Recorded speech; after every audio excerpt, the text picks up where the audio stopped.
Assalamualaikum warahmatullahi wabarakatuh. Halo everyone, perkenalkan saya Kayla Putri dengan NIM 2416040108 dari Prodi Akuntansi Syariah. Pada kesempatan ini saya akan mempresentasikan ringkasan materi laporan arus kas dan akuntansi sewa. Pembahasan akan saya bagi menjadi dua bagian. Yang pertama, mengenai laporan arus kas, kemudian dilanjutkan dengan akuntansi sewa beserta contoh kasusnya. Selanjutnya, pada slide ini terdapat agenda pembahasan. Bagian pertama membahas laporan arus kas, mulai dari pengertian, manfaat, klasifikasi, metode penyusunan, hingga contoh soal. Kemudian bagian yang kedua membahas akuntansi sewa, yaitu perbedaan sewa operasi dan sewa pembiayaan, PSAK 30, contoh leasing, jurnal, dan dampaknya terhadap laporan keuangan. Selanjutnya kita masuk ke laporan arus kas. Laporan arus kas adalah laporan yang menunjukkan seluruh arus kas masuk dan arus kas keluar perusahaan selama satu periode. Mengapa laporan ini penting? Karena laba yang besar belum tentu berarti perusahaan memiliki kas yang cukup. Manfaatnya yaitu untuk mengetahui kemampuan perusahaan menghasilkan kas, mengevaluasi perubahan kondisi keuangan, dan memprediksi kemampuan perusahaan di masa depan. Sedangkan kegunaannya adalah untuk melihat kebutuhan usaha, membayar dividen, melunasi utang, serta mengetahui penyebab perbedaan antara laba bersih dengan kas yang benar-benar diterima. Selanjutnya, arus kas dibagi menjadi 3 aktivitas. Yang pertama, aktivitas operasi, yaitu kegiatan utama perusahaan menghasilkan pendapatan, misalnya menerima pembayaran dari pelanggan atau membayar gaji. Yang kedua, aktivitas investasi, yaitu pembelian atau penjualan aset jangka panjang seperti gedung atau mesin. Yang ketiga, aktivitas pendanaan, yaitu kegiatan yang berhubungan dengan modal dan pinjaman perusahaan, misalnya menerima pinjaman atau membayar utang. Pembagian ini dilakukan agar pengguna laporan keuangan lebih mudah mengetahui dari mana sumber kas perusahaan berasal. Pada aktivitas operasi terdapat 2 metode penyajian, yaitu metode langsung dan tidak langsung. Metode langsung menunjukkan secara langsung penerimaan dan pengeluaran kas, misalnya kas diterima dari pelanggan dan kas dibayar kepada pemasok. Sedangkan metode tidak langsung dimulai dari laba bersih, kemudian dilakukan penyesuaian terhadap transaksi yang tidak melibatkan kas, seperti penyusutan dan perubahan akun lancar. Metode langsung lebih mudah dipahami, sedangkan metode tidak langsung lebih sering digunakan karena datanya lebih mudah diperoleh dari laporan laba rugi. Selanjutnya kita melihat alur metode tidak langsung. Perhitungannya dimulai dari laba bersih, kemudian laba bersih ditambah kembali dengan beban non-kas seperti penyusutan dan amortisasi. Karena kedua beban tersebut mengurangi laba, tetapi tidak mengurangi kas. Setelah itu disesuaikan lagi dengan perubahan aset dan kewajiban lancar, serta keuntungan atau kerugian dari aktivitas investasi dan pendanaan. Hasil akhirnya adalah arus kas bersih dari aktivitas operasi. Pada aktivitas investasi, arus kas masuk berasal dari penjualan aset, sedangkan arus kas keluar berasal dari pembelian aset tetap atau investasi lainnya. Sementara aktivitas pendanaan berkaitan dengan perubahan modal dan pinjaman. Contohnya, penerbitan saham atau menerima pinjaman termasuk arus kas masuk.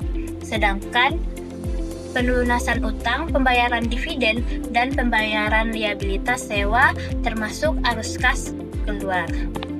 Selanjutnya, untuk menyusun laporan arus kas diperlukan 3 sumber daya, yaitu laporan posisi keuangan 2 periode, laporan laba rugi, dan catatan atas laporan keuangan. Kemudian langkah pertama adalah menghitung perubahan kas, setelah itu menghitung arus kas operasi, investasi, dan pendanaan. Jika seluruh bagian dijumlahkan, hasilnya harus sama dengan kenaikan atau penurunan saldo kas perusahaan. Selanjutnya kita masuk ke contoh soal, yaitu PT Porori. Pada slide ini ditampilkan data aset tahun 2011 dan 2012. Misalnya, kas naik dari 153.000 menjadi 297.000. Berarti terjadi kenaikan kas sebesar 144.000. Piutang dagang naik sebesar 42.000, yang berarti masih ada penjualan yang belum dibayar pelanggan sehingga kas belum diterima. Sedangkan persediaan turun sebesar 30.000, artinya sebagian persediaan sudah dijual. Selanjutnya terdapat data liabilitas, ekuitas, dan laporan laba rugi. Laba bersih perusahaan sebesar 201.000. Angka ini berasal dari penjualan sebesar 1.980.000 dikurangi HPP sebesar 1.089.000, sehingga laba kotornya 891.000. Kemudian laba kotor dikurangi beban operasi sebesar 690.000, sehingga diperoleh laba bersih sebesar 201.000. Informasi tambahan juga menjelaskan bahwa perusahaan membagikan dividen sebesar 138.000. Selanjutnya kita menghitung arus kas operasi menggunakan metode langsung. Kas yang diterima dari pelanggan sebesar 1.938.000. Angka ini berasal dari penjualan 1.980.000 dikurangi kenaikan piutang 42.000 karena piutang tersebut belum diterima dalam bentuk kas. Kemudian pembayaran kepada pemasok sebesar 1.074.000.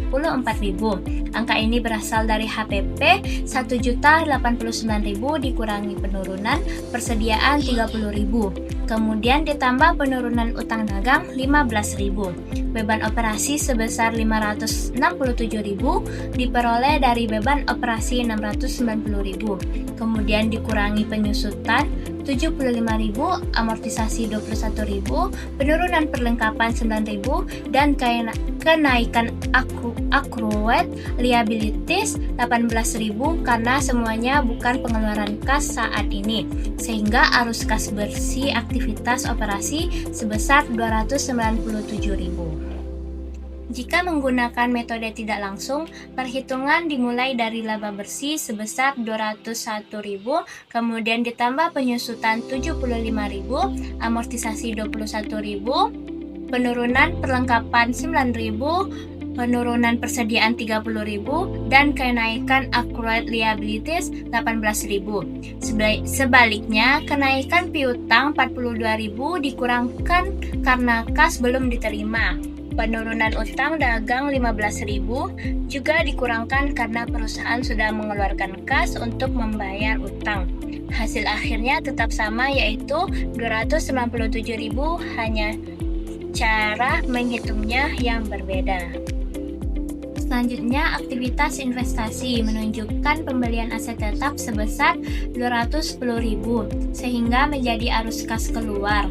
Pada aktivitas pendanaan terdapat penerbitan saham preferen sebesar 645.000 sehingga menjadi kas masuk. Kemudian terdapat pelunasan wesel dan pembayaran dividen sebesar 588.000 sehingga menjadi kas keluar. Selisih keduanya menghasilkan arus kas pendanaan sebesar 57.000. Jika seluruh aktivitas dijumlahkan, saldo kas meningkat 144.000, yaitu dari 153.000 menjadi 297.000. Selanjutnya kita masuk ke materi akuntansi sewa. Sewa merupakan alternatif perusahaan memperoleh aset tanpa harus langsung membelinya. Keuntungan sewa operasi adalah perusahaan tidak perlu mengeluarkan kas besar di awal dan tidak perlu menanggung biaya pemeliharaan. Namun kelemahannya, perusahaan tidak memiliki aset tersebut sehingga aset tidak dicatat sebagai milik perusahaan. Berbeda dengan sewa operasi, sewa pembiayaan pada dasarnya hampir sama seperti membeli aset secara angsuran, karena resiko dan manfaat aset sudah berpindah kepada penyewa. Maka aset dicatat dalam laporan keuangan. Selain mencatat aset, perusahaan juga mengakui utang leasing dan setiap tahun mencatat beban penyusutan. Pada contoh ini, nilai aset sebesar 10.000 dengan bunga 8% selama 5 tahun. Angsuran setiap tahun sebesar Rp2.505. Mengapa bunga tahun pertama 800 perak? Karena dihitung dari 8% dikali 10.000 sama dengan 800 perak. Kemudian pokok yang dibayar adalah 2.505 dikurangi 800 sama dengan 1.705.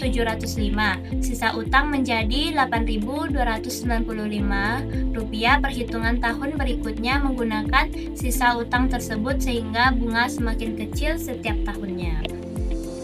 Selanjutnya terdapat perbedaan jurnal. Pada operating leasing hanya mencatat beban sewa dan kas keluar, sedangkan pada capital leasing perusahaan mencatat aset leasing sebesar 10.000 dan utang leasing sebesar 10.000. Saat membayar angsuran, pembayaran dipisahkan menjadi pokok utang dan beban bunga. Selain itu, perusahaan juga mencatat beban penyusutan sebesar 2.000 setiap tahun karena umur manfaat aset adalah 5 tahun, sehingga 10.000 dibagi 5 sama dengan 2.000. Pada slide ini terlihat dampak capital leasing terhadap laporan keuangan. Kas terus berkurang karena pembayaran angsuran. Nilai aset juga terus menurun akibat penyusutan. Sementara utang leasing semakin kecil karena setiap tahun sebagian pokok utang dilunasi. Jadi perubahan angka pada tabel terjadi karena adanya pembayaran angsuran dan penyusutan setiap tahun.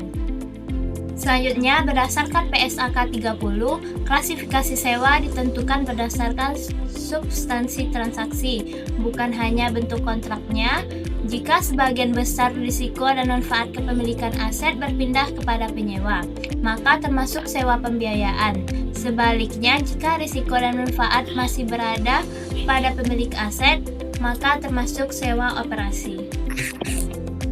Sebagai penutup, dapat disimpulkan bahwa laporan arus kas membantu mengetahui sumber dan penggunaan kas perusahaan melalui aktivitas operasi, investasi, dan pendanaan. Sedangkan pada akuntansi sewa, perbedaan utama antara operating leasing dan capital leasing terletak pada pengakuan aset, utang, serta dampaknya terhadap laporan keuangan. Sekian presentasi dari saya. Terima kasih atas perhatiannya. Wassalamualaikum warahmatullahi wabarakatuh. Bye-bye.